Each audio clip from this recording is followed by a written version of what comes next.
An entire world is ready for you to start your career teaching the path to wellness. Mastering the science of mindfulness. And the art of coaching. To help clients achieve mental, emotional, and physical betterment of life. Through movement, nutrition, recovery, and regeneration. Because impacting one person impacts a family. Impacting a family impacts a community. And impacting a community impacts the world. Become an NASM certified wellness coach.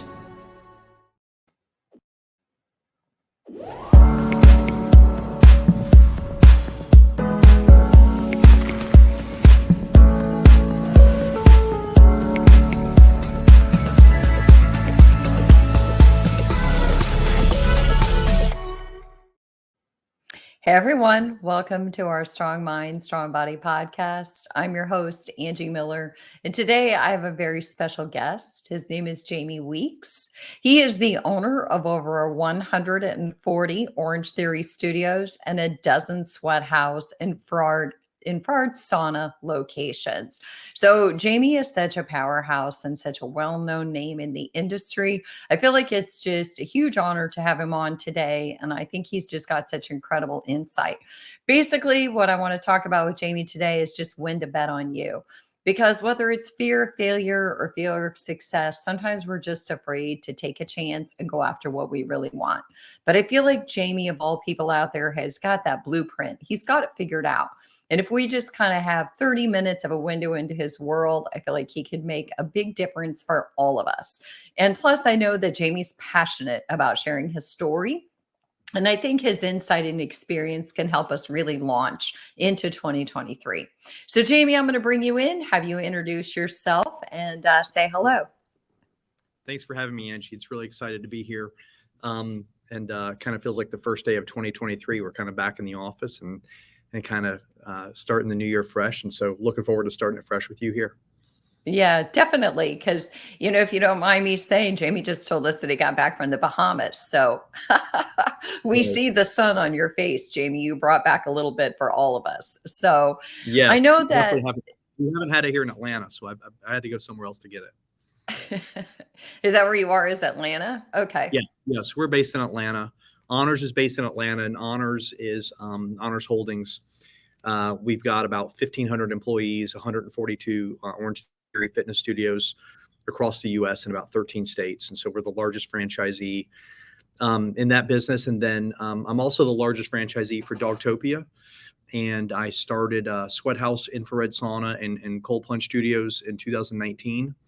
And so we've got 12 of those, and we've started selling licenses for franchising. And we've sold about 70 licenses in about 6 months. And so you'll start seeing those pop up here pretty quickly. So we've got a lot going on. Oh my gosh. Well, we'll have to talk. Maybe you can get me involved in a franchise. So what's Dogtopia? So Dogtopia is the largest dog daycare system here in the U.S. We've got about 200 locations across the U.S. And so it's a business that I took on a private equity partner in the Honors business in 2017 and told them that I really want to stay in the franchising world and wanted to get into other spaces. And the recovery space I wanted to get in with SweatHouz. And then the Dogtopia space, from a lifestyle standpoint, the highest percentage of dog ownership is right now. And it's one of those things. I've got about 2,000 employees, and I think the average age of our 2,000 employees are right around 28, 29 years old. And when I ask them how things are going over the last 3 or 4 years, the first thing I hear about usually is their pet or their puppy or their dog. Yeah. And when you're 25 and you have a dog, you don't really wake up at 35 and say, well, I'm a cat person now. You're pretty much a dog person for life. I think we would all agree with that. And so that's a business that I've been wanting to be in for a long time, and a business I think I will be in for a long time. Oh, that's super cool. Well, we got a puppy during the pandemic. And I've always been a quote cat person. Now I'm a dog and a cat person. In fact, Bodie, my pup, is right outside the door. I think his ears are perking up right now. He's like, did I hear daycare where I can go play with other dogs? Exactly. Yeah, exactly. A dog's mental health. I don't think there's anything in the world that wears their emotions on their face more than a dog's mental health when they're happy and when they're sad. And watching dogs come into Dogtopia and how happy they are, it's just hilarious. I wish people were that happy when they were walking into Orangetheory and SweatHouz and other businesses. So is there a Dogtopia in Charlotte? I'm gonna have to look that up. Yeah, there are. I don't own those, but I know there are Dogtopias in Charlotte. Yes, ma'am. Okay, very cool. All right, Jamie. So I want to deep dive into a few things because I know that you've pushed past a lot of kind of obstacles. I know that you're a true believer in how to use fear as fuel, and obviously you know how to thrive under pressure. So why don't you tell me first and foremost? I think a big thing for you is confidence. And building confidence to help people overcome doubt and manage life setbacks. So what's your key to confidence? Well, I mean, I think that you find confidence in things you believe in. And I think when you have gratitude and realize, how either fortunate we are or where we've come from and where we're at today, it's a lot easier to have confidence when you've kind of been there and done that. And so I've used a lot of my life's experiences over the last 10 years to implement and push forward and really scale.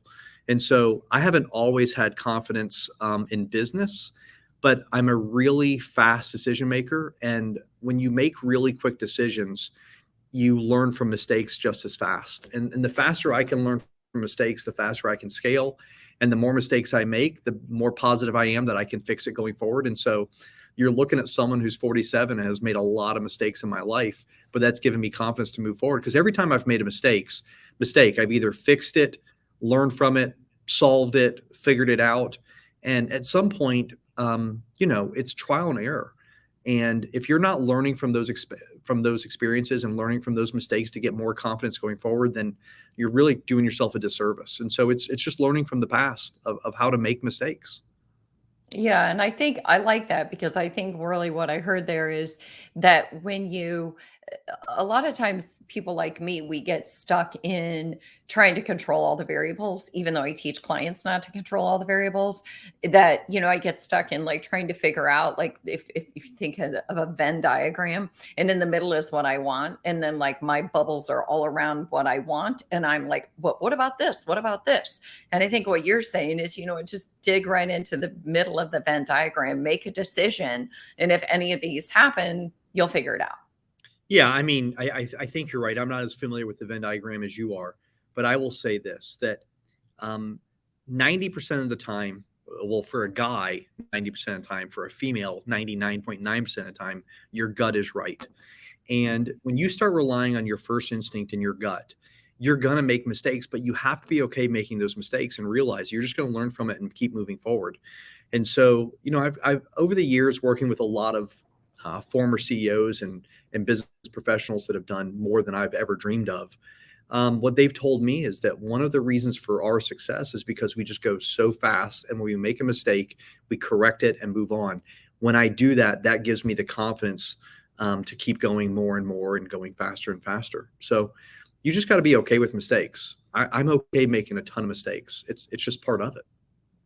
Well, and I think part of making mistakes, don't you think, too, is just ownership, is not pivoting or blaming or looking for causation, but instead being like, you know what, my mistake, I'm going to fix it. That's where my personal power lies.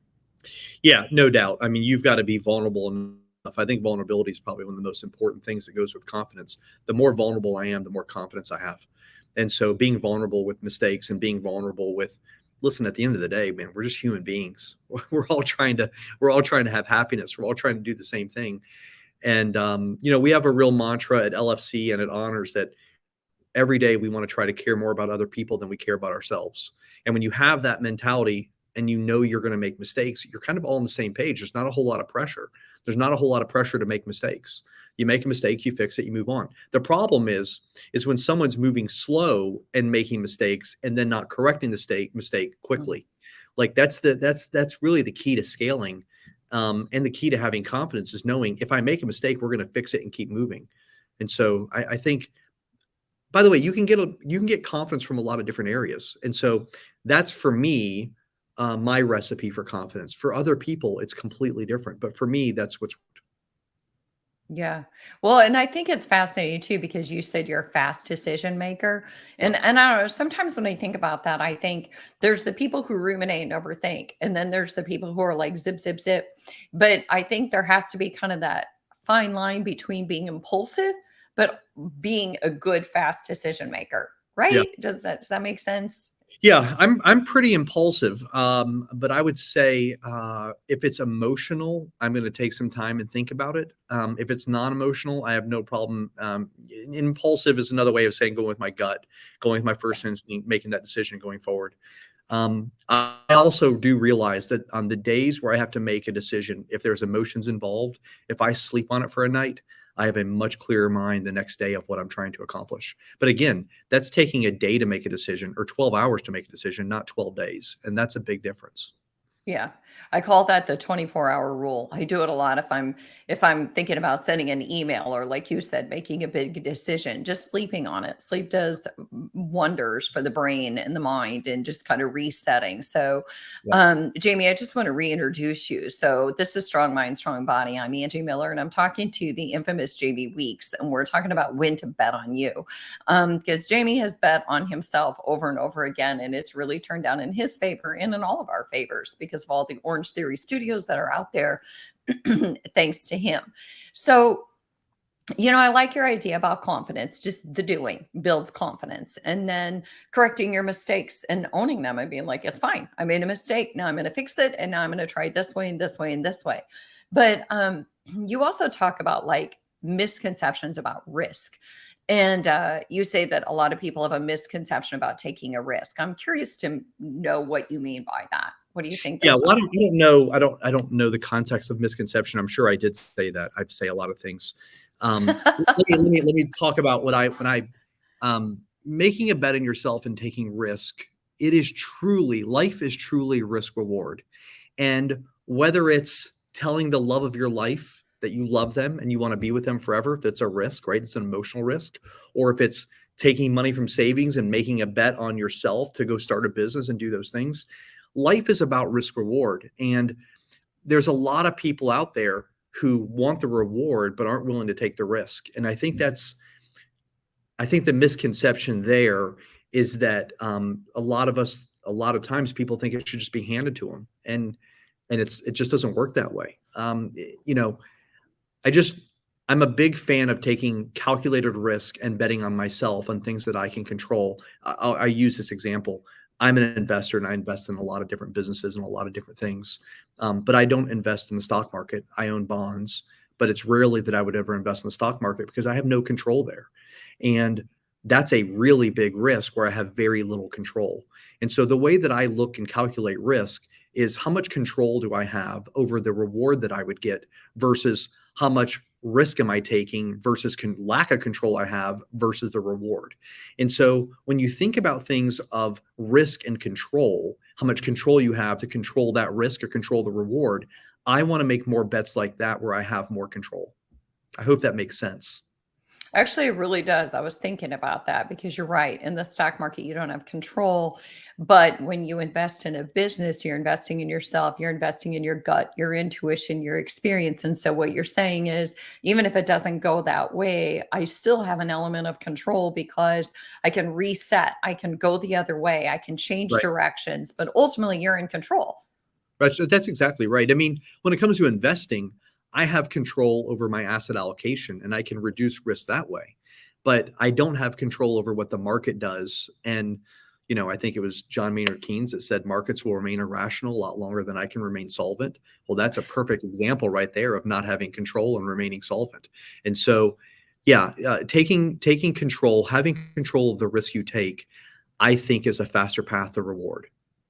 Yeah. But this might sound like a weird question, but define control, because like you're in control of your decisions, you're in control, you're not in control of outcomes, but you're in control of how you pivot if the outcome doesn't go the way you want. But is there anything else you would say? Yeah, but I am in control of the effort that I put in to get that outcome. And so if I own my own business, I mean, as an example at Honors, right? I mean, I started with just 3 Orangetheories. I opened one in 2015 and I have 140 today.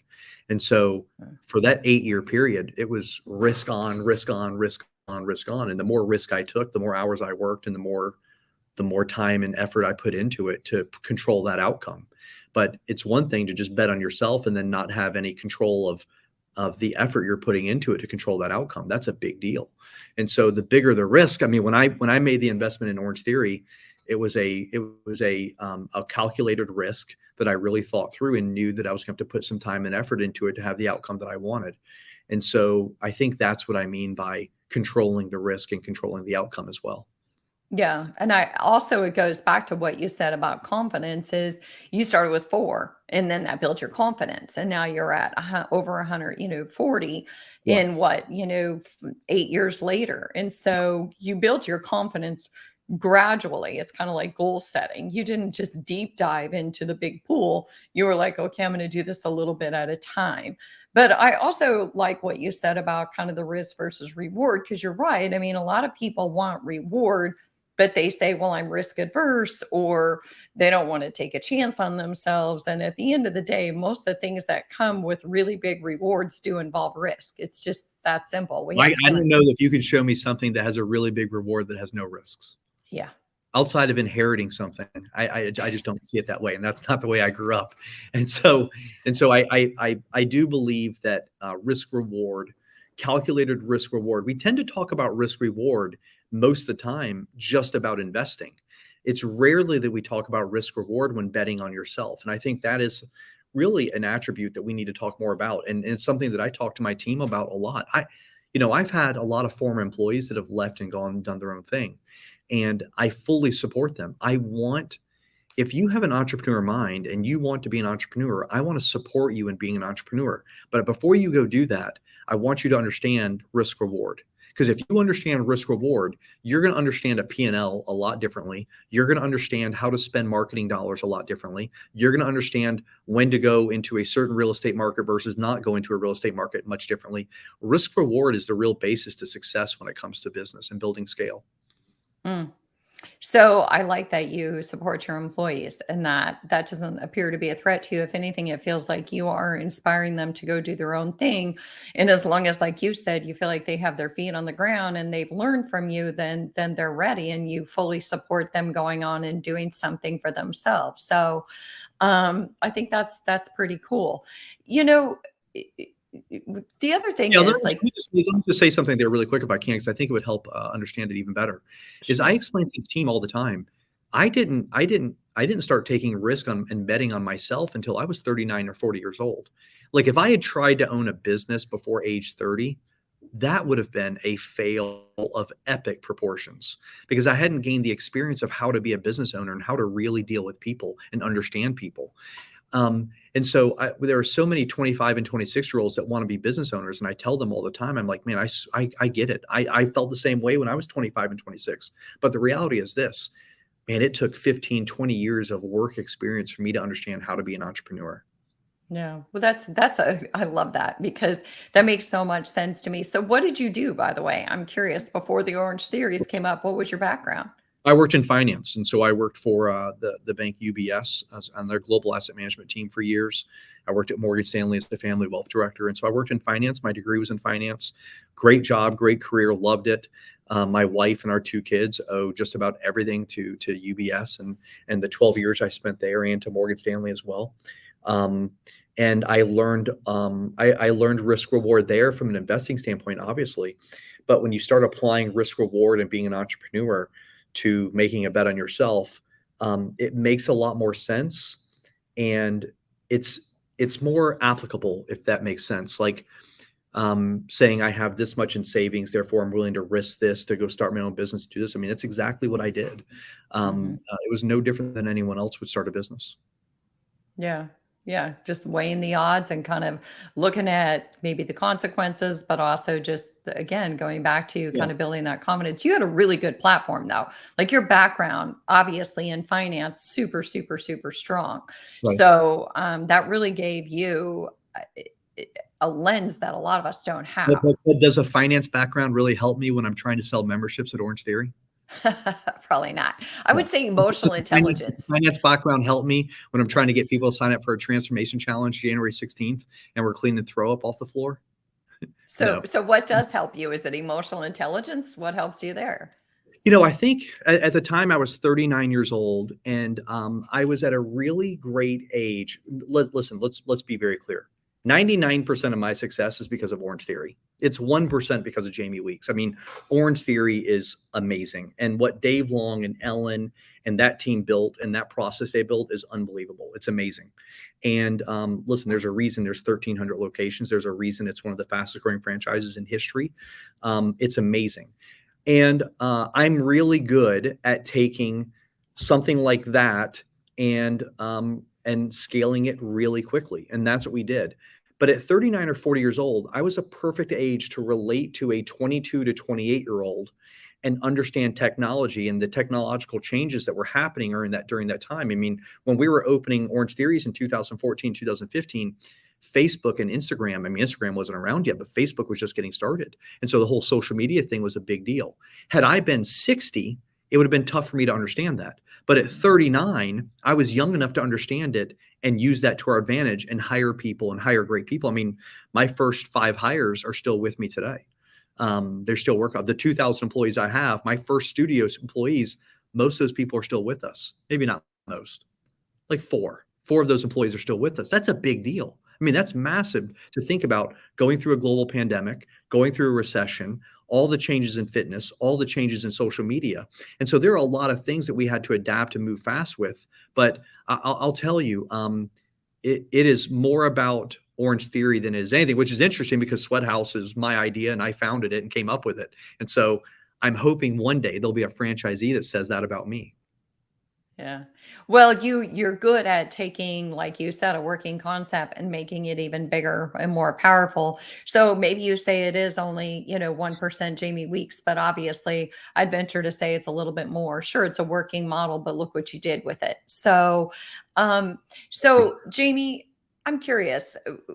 A lot of people, when they're under pressure and it gets heavy and it gets thick and it feels like they're walking in quicksand, and they start getting fear-based and they start wanting to bolt. I want to get out of the sandbox now because I'm super uncomfortable and I'm afraid I'm going to sink. Yeah. What do you tell them? I don't have a lot of those people work with me. I mean, it's hard to. I thrive in that stuff. And so it's hard for me. Well, let me say it differently. That's a really good question. And that's actually a question I don't know if I've ever been asked, because it is hard for me to relate to. I love chaos. I love having a lot going on. I mean, think about it. I've got, Orangetheory. We've got SweatHouz. I've got Dogtopia. I've got probably 15 other things that I'm involved in between God knows what else, right? And so sometimes I try to have so much going on that I can't think about the pressure. But I also think that the pressure we put on ourselves versus the pressure that's put on us are 2 different things. I had a conversation with an employee earlier today that was telling me a lot about the pressures that she's feeling at work. And we talked for an hour. And at the end of it, we realized it wasn't really the pressures at work for her. It was really that she was unhappy at home, and it was creating her to be unhappy at work. And so I said, hey, listen, I get it. I mean, you're a young kid. We're going to go through these things, and I'm here to help you and talk to you about this stuff. But a lot of times perceived pressure is a lot different than actual pressure. And I'm someone that I live for making lists. I love to wake up and make my list, and I've got more lists than I know what to look at and do.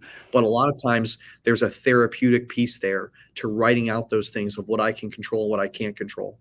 And when you write down the list of things that you feel like are pressure, put a cross and mark off the things that are things you can't control. And then look at that list of pressure and tell me it's a lot less than what you started with. Mm. Yeah, that's a good one. I'm a list maker too. Jamie, I want to reintroduce you real quick. So this is Strong Mind, Strong Body, and I'm Angie Miller, and I'm talking to Jamie Weeks. We are talking about just basically how to succeed. And Jamie is a master of success with all the Orangetheory studios. What's that? I'm not a master of success. Goodness gracious. No, I mean, we've been very fortunate. You're saying very nice things, Angie. Very, way too nicest things anyone's ever said about me.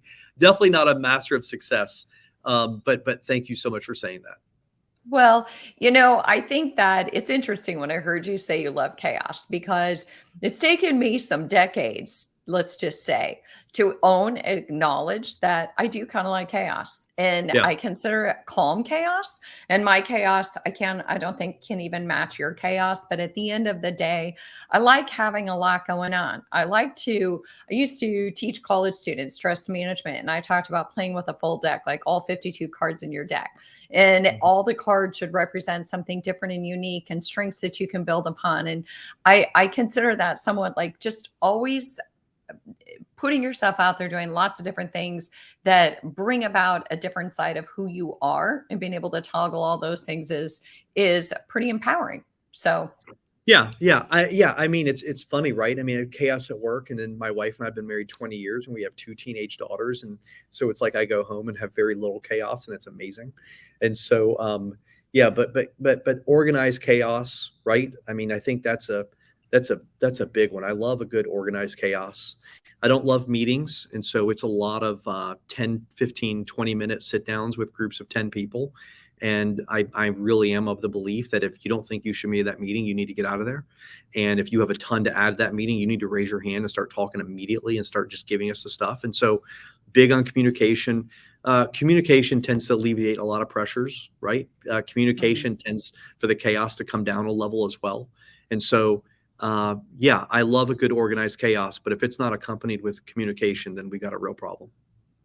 I'm glad you said that because, I did a monologue on how to live your best life. And one of the things that I talked about was communication, because healthy relationships are at the core of who we are as human beings. And if we're not communicating, we don't practice good emotional intelligence, we're probably not going to be super happy. Yeah. So, Jamie, one of the things that you talk about is just, fear is kind of your fuel. And, it's similar to being in the sandbox, but fear is your fuel. And so were you always like that as a kid, or is that just something you learned to lean into through your background in finance and your franchise opportunities? Yeah, I've always been pretty confident, and when you're confident, you tend to not have a whole lot of fear. And I see it in one of my kids who had no fear whatsoever, and it freaks me out. I mean, she's an absolute pit bull. And my other one is scared to death 24/7, which I love that even more. I think it's hilarious. And they'll both find a balance as you go through your teenage years, right? And so, listen, that's a hard question to answer, Angie. It's rare that I am scared, or that I tread lightly. I try to move forward in all things, and I try to find that silver lining in all things as well. I would tell you that I work with a private equity firm, Prospect Hill, and these guys have been amazing, and they've been great partners. And one of the main partners there, a guy named Jeff Teschke, and he and I tend to be glass half full. He tends to be glass half empty. I tend to have no fear. He tends to have a little fear. And it's what's made us great partners over the last 5 years together. And there are times where I probably should be a little bit more fearful, and I'm not. There are times where I wish he had no fear, and just went fast. And I think he agrees that he probably has to be that way. And so I don't want anyone to think that the Jamie Weeks no fear way is the way to do it. It's what works for me. And it's what drives me. You're right that fear is fuel. But I kind of look at fear as another thing to accomplish. Like, I had a real fear of becoming a franchisor. I'd never been a franchisor before, and didn't think I was detailed enough or organized enough to be a franchisor. But then started realizing that I've worked with 2 of the greatest franchisors there are, with Orangetheory and Dogtopia. And I really knew what it took to be a franchisor, but were there things that I wanted to do differently? And so when I thought about the things that I wanted to do differently as a franchisor, that's really the fuel that powered me forward to become a franchisor. And so you're right that my fear is fuel, but I just kind of view it as an angle for me to do something differently and have success in a different way. Yeah, I think that's pretty powerful. I have to tell you, from a personal standpoint, fear is my driver, just because I refuse to let fear win. So most things in life that I fear the most are the things I want to try the most, because I absolutely refuse to let fear win. I always think, is that stubbornness, or not sure. Right. But is there anything else, Jamie, that you would say that kind of fuels people's success, that gives people an idea of when it's time to bet on themselves, which I would imagine you would say all the time, but any kind of parting thoughts? Well, I think you need to realize pretty quickly what you're good at and what you're not good at.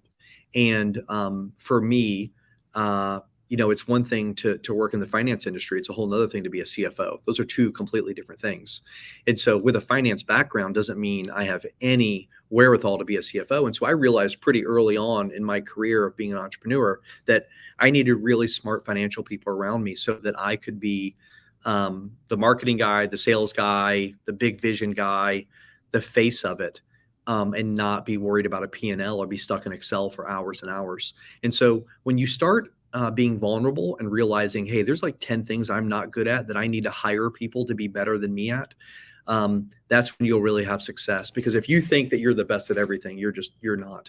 And I can't think of one thing I'm the best at, because I've got a team around me that each part of what we're doing, they're better than me. And I'm just kind of the quarterback that puts it together. Yeah. Well, you're managing all the plays, but you've got good team players. So, the thing is that you've mentioned vulnerability twice, and I love that because it's not often that I hear a man get on and talk about vulnerability. And I do think you have to be vulnerable because you have to know where your strengths are, but you also have to know where your limitations are. And pretty much anybody you talk to who's been successful in business says they fill in the gaps with people who are better than them. So Yeah. in certain aspects. So, Yeah, well, those Jamie, gaps are really wide for me. Massive gaps, huge gaps to fill. So yeah, it's building the team around you of all the things I don't do well. That's exactly right. Yeah. Well, Jamie, I really can't tell you how much I appreciate you coming on. And I know that everybody's going to get a lot out of this. Hopefully, we'll have you back on again. But, wishing you even more success in 2023. And thanks to all of you for joining us on Strong Mind, Strong Body. Thanks again. Awesome. Thank you very much.